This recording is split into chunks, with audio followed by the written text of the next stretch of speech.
Welcome to the Mothering with Jesus podcast, where we rally together to become the mothers that God intended us to be. I'm your host, Lena Massey, and this is episode 1, He is the Way.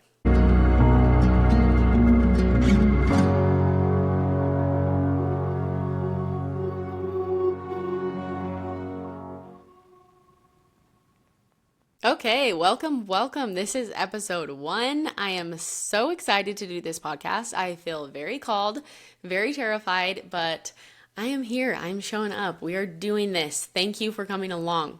In this first episode, I just wanted to kind of lay out a foundation of what we are doing, what you can expect from the Mothering with Jesus podcast. Okay, I will be doing a solo every other week.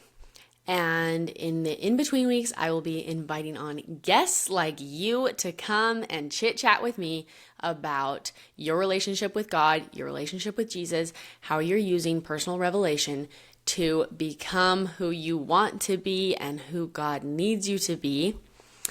And I'm just so excited to get to hear from you all, and I really hope that we can create a beautiful community of women just cheering each other on.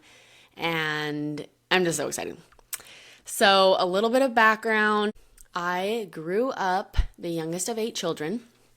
I had tons of nieces and nephews from a really young age. So my closest sister is 8 years older than me. We have a few brothers in between. And then my niece is actually 8 years younger than me. So I'm just as close to my niece as I am my closest sister in age, and so I just grew up having so many kids around me, okay? I would always take the nieces and nephews on dates. I love all of my nieces and nephews so much. If any of you are listening, you mean the world to me. And I also started babysitting from a really young age. I became a nanny when I was 10. And I came up with a career path. I was going to be a dental hygienist, but I was definitely just wanting to get married and be a mama. So flash forward to now, I'm living my dream. Woo! I'm 31. I'm the mother of 4 beautiful girls, and I'm married to my sweetie. My girls are just about to have their birthdays, and so they will be 8, 6, 3, and 1. And it's the hardest thing I have ever done. First, you find out you're pregnant. It's so exciting. And then you get sick. And I was so naive. Apparently, despite all of my older sisters having a bunch of babies, I didn't get the memo that you could get sick. Okay? I just thought that your cute little belly was going to grow and things were going to just move on smoothly. But I got quite sick, and it was just hard right from the get-go, okay?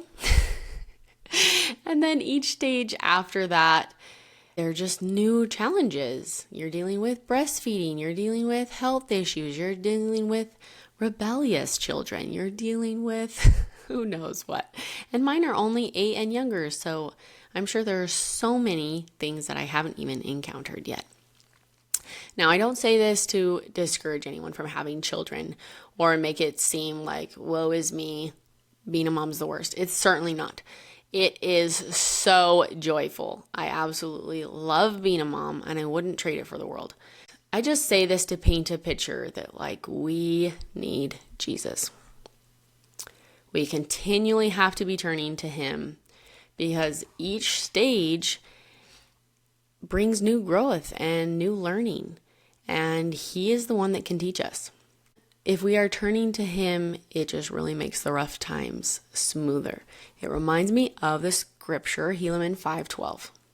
And now, my sons, remember that it is upon the rock of our Redeemer, who is Christ, the Son of God, that ye must build your foundation, that when the devil shall send forth his mighty winds, yea, his shafts in the whirlwind, yea, when all his hail and his mighty storm shall beat upon you, it shall have no power over you, to drag you down to the gulf of misery and endless woe, because of the rock which ye are built, which is a sure foundation, a foundation whereon if men build, they cannot fail. This is the most important work you are doing. And if you take Christ's hand to do it, it is going to be so much easier. You are raising God's children. He has a plan for you and He has a plan for them. And He needs you to be the mother that He knows you can be. But Satan is going to be at your door.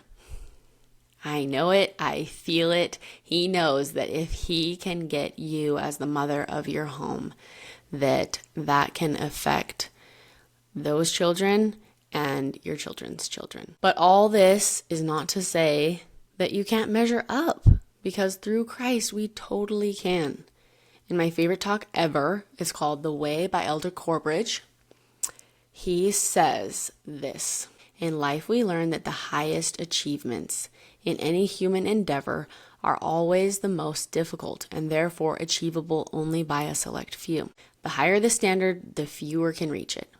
But that is not the case here, because unlike every other experience in this life, this is not a human endeavor. It is rather the work of God. While the Lord's invitation to follow Him is the highest of all, it is also achievable by everyone, not because we are able, but because He is, and because He can make us able too. Isn't that powerful? We do not have to do this alone, ladies. We have each other to buoy each other up, and we have Christ as our foundation, as our leader. We can partner with Him, partner with God, choose to spend time with them daily, receive their comfort and direction, and through the enabling power of the atonement, we truly can be amazing mothers and grandmothers, and we can affect generations to come. We are literally preparing the world for the return of our Savior. And it all starts within the walls of our homes. I hope that as you choose to listen to this podcast while you're doing dishes and while you're exercising or folding laundry, that you can feel inspired to be the mother that God needs you to be. You won't be perfect, but it's not about being perfect. It's about being willing and keeping a soft heart and turning again and again to our Savior to help us, to pick us back up so we can rock this thing of motherhood. Wherever you are at in your motherhood journey, I hope that you can feel light and joy from this podcast. And thank you so much for listening. Thank you for being here. This is just the beginning. I have really high hopes and dreams of this podcast, and I hope that you are coming along for the ride. If you enjoyed this and got something out of it, please share with your friends, leave me a review, and I love you. I am cheering you on now and forever.